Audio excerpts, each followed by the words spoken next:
Good afternoon. The State News. I am Mariam Ahmad, the Chairman Association of Local Governments of Nigeria, Osun State Chapter, Otumba Sharafaddin Awotunde, has alleged the state branch of Central Bank of Nigeria is neglecting ethical practices and embracing compromise and partisan politics. Otumba Awotunde stated this at a news conference held at the Argonne Conference Hall at Government Secretariat. He pointed to the Court of Appeal judgment that dismissed the application of the All Progressives Congress to release the judgment of the Federal High Court that sacked the yes or no chairman. He maintained that the decision of the Comptroller of the Osun region of the Central Bank to flout the order of the court and that of President Bola Tinubu is an affront. He alleged that the Comptroller of the CBN Osun region has provided the sacked chairman with a form with a view to opening local government accounts for them, describing it as an aberration, unethical practice, and a decision to cause problem in Osun State.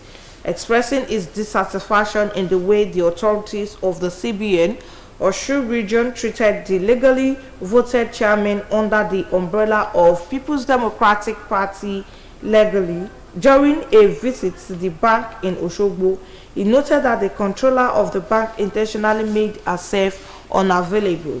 The Argonne chairman, however, appreciated the peaceful nature of Governor Adeleke and his commitment to taking Osun State to a greater height, as he called on the controller of the Central Bank Osogbo region to desist from playing the cards of some political impostors and follow strictly the constitution that identified the lawfully voted chairman and career officers as recognized signatories to the local government account. He, however, maintained that the legally recognized chairmen and councillors under the umbrella of People's Democratic Party will remain peaceful as they pursue their rights within the ambit of the law.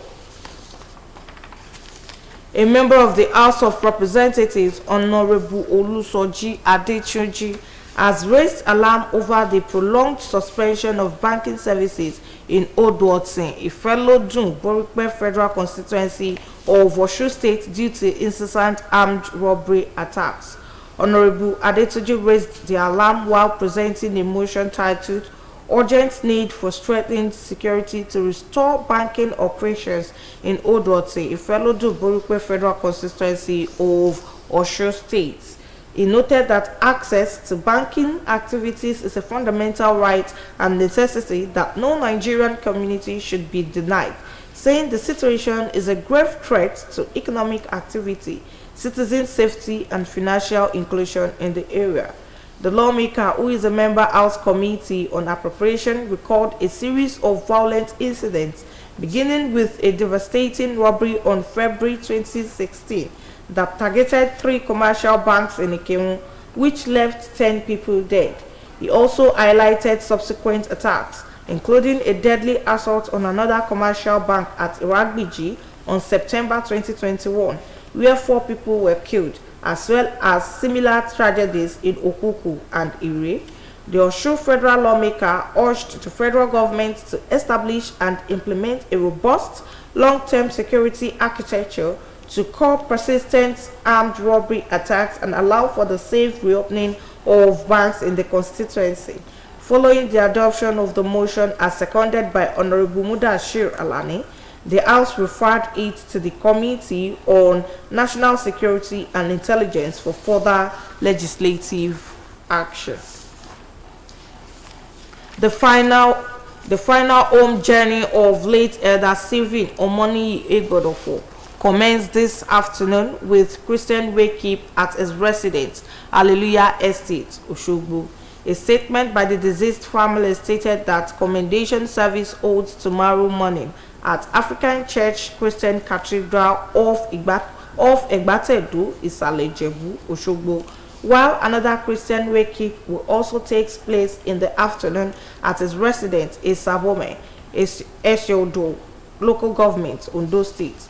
Commendation service holds in the morning this Friday at First African Church Mission, Sabome, Ondo State, while interment followed immediately at his residence in Sabome. Late Elder Stephen Egbolofo, aged 89, was survived by brother, children, and grandchildren, among whom is Miss Olushola Egbolofo of News and Current Affairs Department, Osun State Broadcasting Corporation, Osogbo. With that, we have come to the end of the state news on OSBC TV. Join us at 5 for the evening news.